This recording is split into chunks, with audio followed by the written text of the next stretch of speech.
Hey, I'm Dadeler.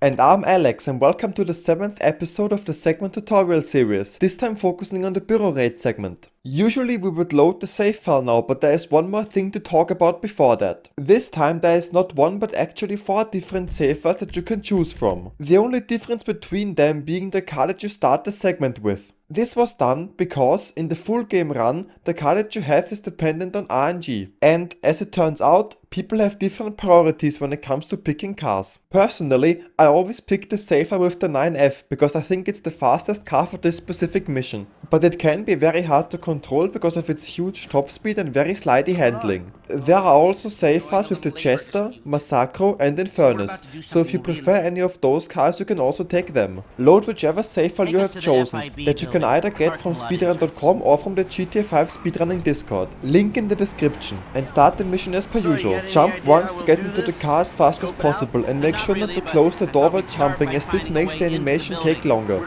This segment starts with one of the most notorious missions in the entire game. Just saying its name will cause instant fear and anger in all GTA 5 speedrunners. That of course being cleaning out the bureau. This first drive doesn't matter too much, by the way, as the only important thing is to beat Lester's dialogue. You now want to start holding the R key. This makes it so that all the license plates get zoomed in on as soon as possible. And this is where the fun begins. One car leaves the FIB parking garage every 20 seconds. However, the Janitor can only be the 4th or 5th car, which means that we have to wait at least 1 minute and 20 seconds anyways, which is a nice toilet break in full game runs. Yes, just like on the mission Derail, which we focused on in the last tutorial, which you can check out in the playlist provided in the description, you can place a heavy object on your R key to automate this section. And this is already where the segment becomes absolutely brutal to grind. If the Janitor's car, which is the red Stanier, is not the 4th one, the run is basically dead, as it's an automatic 20-second time loss. This is a 50-50 chance, by the way. In this example here the speedrunner got lucky, which means that we now have to tail the Janitor. It's very important that the Janitor does not get stuck behind any cars, so we will try to despawn as many of them as possible that could block him. Sadly this cannot be done by just turning the camera around like in GTA San Andreas for example, but you actually have to turn your entire car around and act like you're driving in the opposite direction. As you could see, I already did this instantly once I gained control of the car to prevent cars from blocking him on the first left turn. After this the Janitor is approaching his first traffic light. As traffic lights are known to do, all of them can either be red or green. Depending on how long they are red for, every single one of them is a potential reset. The first traffic light can be very brutal because the intersection is bugged, as all traffic lights on the intersection can be red at the same time, so literally nobody goes. I once reasoned that this is because they planned on having a 4th street on this intersection, which was scrapped in development and they just forgot to change the traffic light timers. But that's just my theory. A GTA theory. As I said previously, whenever you see a car in front of the Janitor you want to despawn it. This can happen everywhere, but especially on the traffic lights you have to be careful. Also make sure not to drive too far away from the Janitor, as this can fail the mission. Also try not to get too close to him, to crash into him, or to shoot anything while you wait in boredom. All of this will fail the mission. I just spoke with Agent Haynes. We've got the budget to pull this off. Good. The 3rd and 4th traffic lights are equally bugged, as the Janitor can sometimes just drive through a red light.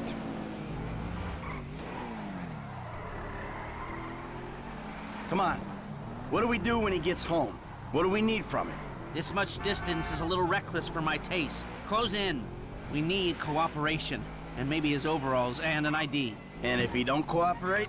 You know what it's like to This clean up last shit one for here can be Steve Haynes? absolutely brutal He'll too, as the cooperate. timers are just very long, speaking from experience. This is a cavalier style of tailing. Can we tighten it up a little? I appreciate the advice.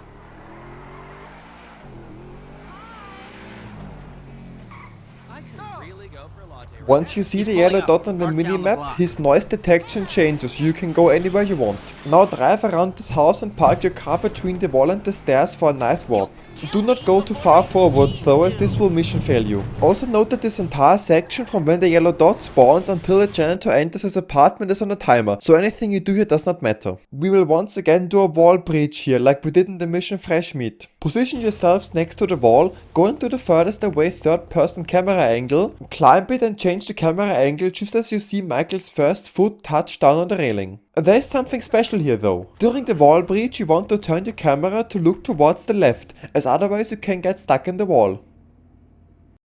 This is very bad because it will automatically mission fail you once the janitor gets close because you cannot move far enough away from him. If you did the wall breach correctly, just wait in this corner for the janitor to arrive. You might also need to go into first person to actually see anything inside the apartment. This section can be bugged, just like on Fresh Meat. The whole getting stuck in the wall issue has actually resulted in some runners not going for this threat at all. I, for example, don't go for it in my full game runs as it only saves 0.2 or so seconds compared to a well-timed jump. For the jump setup you have to position yourselves like this next to this thing in the wall and wait until you hear the squeaking noise of the janitor opening his door.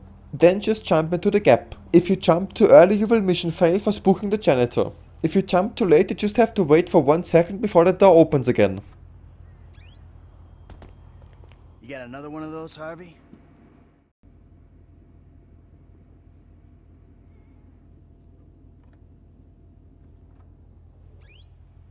You got another one of those, Harvey? Skip the cutscene, jump down and warp into the car. Hitting this car out of the way does not mission fail you for some reason, despite it being the car of the neighbor of the janitor. So something very weird for a modern day Rockstar game. This is the drive where the 9F really shines, as it is mostly a straight line so you can really play around its strengths. Right. Steve Haynes is a shitty boss. Hey, I called Frank while you were in there. He's coming to meet us. Yeah, huh? What do we need him for? Grunt work. Information gathering. What information? The plans to the office. There aren't any digital copies, or if there are, I'm not clever enough to find them. The architect is LS based, so... This drive is once again based on dialogue, so you might have to delay it a bit using the alt key at the end for a quicker ending. If I'm gonna find a way to bypass a couple of $100 million worth of government security. Ah, he's already here. Now just exit the car, run up the stairs and jump once to finish the mission. Once you see the icons on the map appear, you have finished this mission and now want to enter the menu and load the autosave to do a save warp with it. Loading the autosave skips to having to bring up the phone and making a save. If you do it very quickly, you can even skip the mission pass screen sound completely. Note that you have to turn on autosave in the settings. Sadly, there's some more RNG here, as the game randomly puts us into a switch animation and depending on which one you get, you might lose up to 3 seconds. Now you just jump into the mission. Jump to the car, enter it and wait for Jimmy to do so as well. 1, this isn't appropriate. 2, you gotta teach me how to do that. So, what's been happening?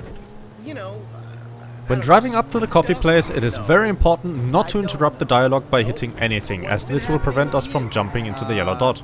So just come to a stop gently before this flower pot. anyone's guess. This whole autosave stuff was discovered very recently along with the mission replay warps, so we will talk about them with all the new developments in a strapped update once the third way tutorial has released. Now drive towards the tattoo parlor. This mission is called Reuniting the Family and it's actually one of Alex's favorite missions in the entire game. It is basically just one long drive all around the city with a bunch of cool strats. This means that using racing lines, curb boosts and brake boosts is also very important. Back there with your mom. That went okay, didn't it? Drive between this pole and the palm tree here and stay just left of the yellow dot. Now slam into the tattoo parlor to come to a stop instantly and to interrupt the dialogue. Here you just want to spam a bunch of buttons. Left and right mouse button and spacebar to be exact. It does not matter whether you draw the GTA 5 speedrunning logo onto Leslow's back or chest, just draw it as fast as possible. Alex actually prefers controller inputs here. Just note that both can bug out very easily, leading to inputs shown on screen not being the inputs that you actually have to make. Just do the next in line if this happens. If this does not work, then just do any input that you might. Enter the car and shoot the taser once. And yes, it has to be the taser, as all other weapons will give you cops. This makes it so that the dialogue between Tracy, Jimmy and Michael stops and never restarts. Back in the day we used to do this by hitting a pedestrian, but this also used to give us cops quite a lot. Thankfully, we found that the taser is the only gun that does not attract police attention, so that you can actually shoot it to prevent the dialogue from starting again. If you like what you're seeing, make sure to like the video and subscribe to Alex's channel in the description and to my channel. And if you are interested in learning GTA 5 speedrunning as a whole, also check out the entire How to Speedrun GTA 5's playlist that pops up in the right hand corner right now. We both also have a Twitch channel, where we stream our runs live, link in the description. This single section here is just awesome. Full speed through the city while using brake boosts and curb boosts a lot. And obviously traffic plays a huge part in this as well. Make sure to not hit any traffic, as this will lose you any momentum that you have.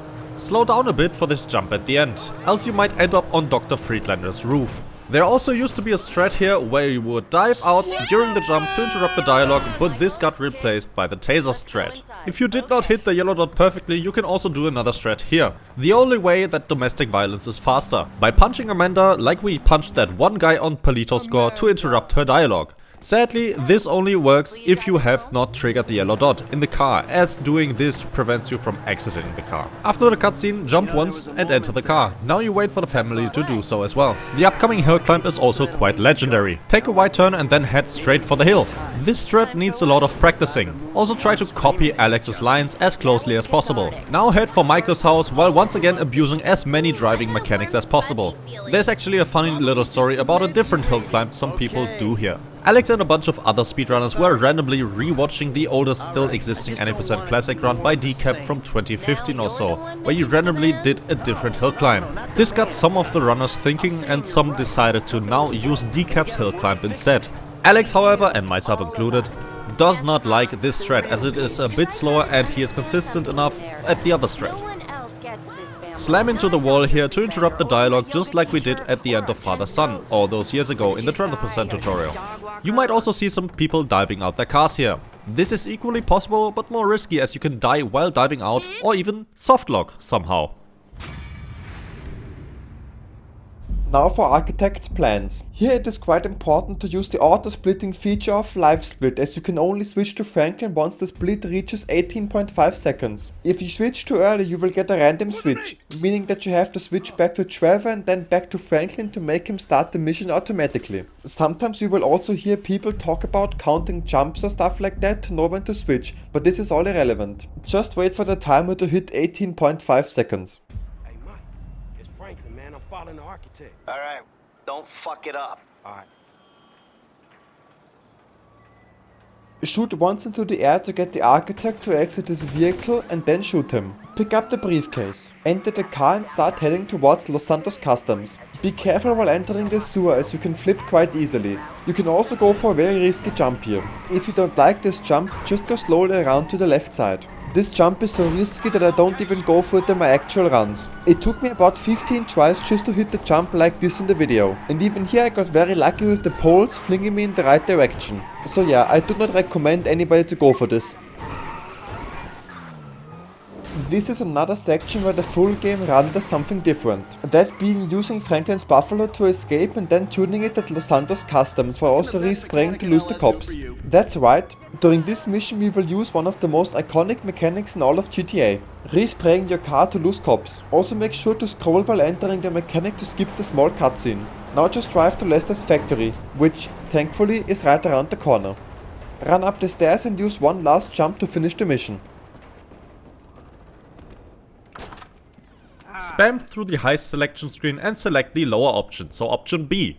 This is actually the only one of the 4 heists with multiple options where we use the bottom one. Therefore option A is usually the one to pick. Switch to Franklin immediately once you see Michael and make sure to hold W during the switch animation, as this will prevent the quick text from coming in. This is the same mechanic that we have used so often, like on casing the jewel store. Just this time we don't want to quick text, so hold W. This is also the only main story mission where you can switch before the mission pass screen comes up for some reason. Sadly, there's some more car RNG here. Drive away in this direction so that the mission will spawn instantly once we get the text. Do not go past this pole on the right here, as being too close will not spawn the mission. The text will always arrive at 42 on the timer if you did not power, so be ready and accelerate accordingly. It is very important to have your phone up when entering the mission, otherwise there will be a slow scene of Franklin walking up the stairs. Hey, what's up? Shoot a couple of times while rolling down the stairs to get Michael to run and enter the car ASAP. Now prepare yourself for the first big jump of the run, the Bureau Rate jump. The lineup for this jump is very precise, so pay close attention to the way that Alex does the brake boosts and curb boosts.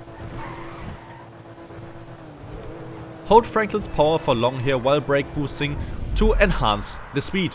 Sadly, launching all the way to the rail bridge is possible, but not actually faster. Cutting the jump shorter and landing on this hill is the fastest way of doing things. Use Franklin's power here to land, as this will prevent the car from bouncing up again and landing down at the highway. If this happens, just continue on and then go to the right after the rail bridge.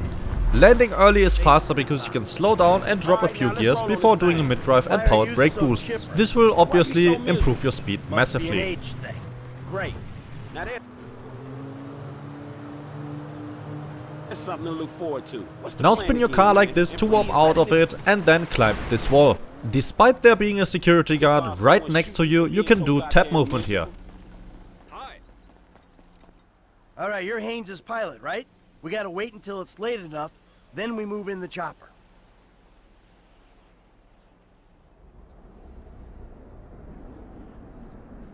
Enter the heli and start flying towards the yellow dot in the sky.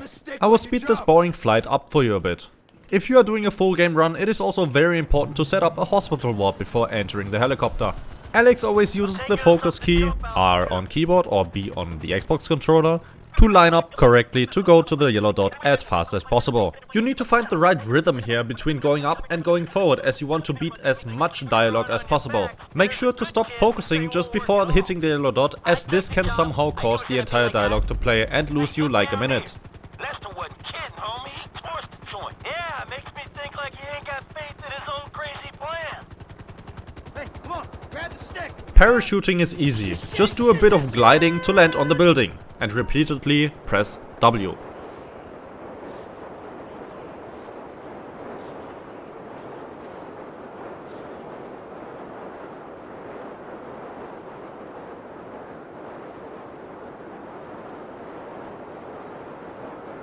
You now have to shoot this guy so that he lands on the roof correctly without tumbling. Make sure to shoot him as late as possible, as otherwise there's a high chance of him falling off the building and the mission failing.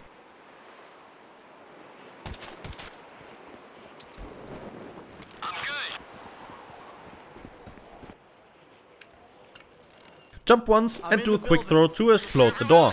You should always have C4 already selected here if you are using the most up-to-date save files. Now for the hacking section. There are no strats for this one. Just find the numbers as quickly as possible. As far as we know, it is really always random. Don't move around too much during this hacking section. Otherwise, there's nothing much to talk about here. The program will expose each character of the password as it tries different encryptions. Now that the hacking is done, switch to Franklin immediately and use the controller auto-aim for this shootout. Alex and many other runners prefer this, as you can often not see the enemies because it's very dark and they are often standing behind glass. I'm actually one of the only speedrunners that does not use the auto-aim feature. It comes down to personal preference after all. Try to check them out in roughly the same order that Alex does, as their spawns can be very weird and inconsistent. Process ain't finished yet! I'll hold here. Wait on your signal for pickup. We know you ain't kosher! FIB chopper. After the cutscene, take out the few enemies that now magically appeared. You can now quickly blow up the guy throwing the smoke grenades. However, this does not save any time, so you probably shouldn't do it. Now take out the next wave of enemies with the grenade launcher. You can also take cover to fire even quicker. After the cutscene, the shootout is on a timer anyway, so none of this really matters. Alex has the habit of grabbing a health pack and some armor here, which is just muscle memory from during full game runs. Be extremely careful. Alright, got it. Move. Go. Download complete. Get the device. All right, man. push this guy along a bit here. Sometimes any of the two can softlock and just spin in circles here. If it is Franklin, just switch to him. If it's the other guy, the run is automatically dead. Coming through. Quickly take out the two enemies and position yourselves at the door. Take out the one enemy before your crewmate can take him out for some more time save. I got this door. On the next door, we once again use the sniper rifle to shoot an enemy through a door, just like we did on Monkey Business. You can often just jump past this second enemy to the right, as your crewmates will always take him out anyway. If they did not do this, you can see it by the enemies in the next room not spawning. In this case, just go back and kill him. Now just jump and take out some more enemies and trigger the cutscene. Whatever we're paying you, you're worth it. You can just jump past this first enemy to the right here. The next guy here is very notorious for killing you while dropping his shotgun, which is when he just melts you from 100 health to 0 health, because shotguns can still fire while being dropped. There's also a health pack here for you to grab. There are a few more enemies that can do the dropped shotgun or laser you in this shootout. Alex and myself included prefer to use the combat MG here, as you don't have to reload at all with it. Just jump through the shootout while shooting the enemies. Knowing where the enemies will spawn is very important.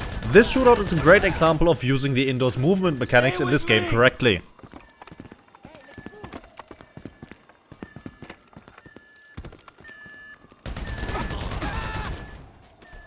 Now just rappel downwards by holding S and pressing spacebar. Ground units, air units, every unit in the state is on the way. I don't know if you have the firepower to hold them off. ETA is any minute. Over to the right, dog. Man, it's about every cop in LS County on the way. It don't look like they're for us. Not yet, at least. Take out the helicopter and run to the yellow dot. This is very important. If you mission failed here, do not hold anything while spawning back in, as this will softlock you. Get your head down. We can't Now, move once with again, that thing rappel a up bit. there. That's it. Gotta go.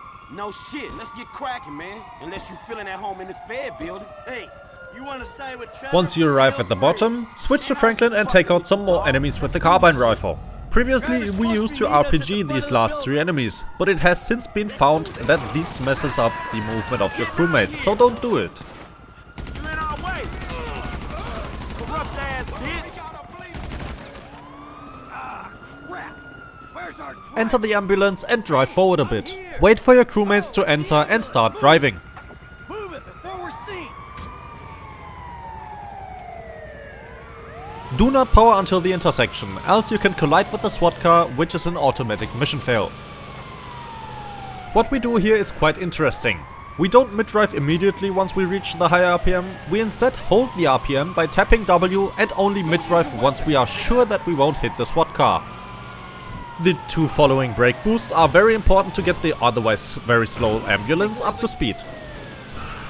You are usually too fast for any more brake boosts on these hilltops. Now just drive to the end while not crashing, as it is super horrible to build back up the speed in the ambulance. I hope you learned a lot from this tutorial, and make sure to check out the entire How to Speedrun GTA 5 playlist linked in the description. Also huge thanks to Alex for his great work. Make sure to subscribe to his and my channel to not miss any speedrun content in the future. Frank, I told Les we could use your place for a post-mortem. Hit the yellow dot and enter Franklin's house to complete the 7th segment of GTA 5 speedrunning. I really hope to see you in the next installment of the tutorial series. And until then, later! There's actually... Jump past the enemies to the right. They are not to the fucking right! God damn it! Make sure to use both curb boosts and speed... What the fuck are speed boosts? Come on, Dadeler!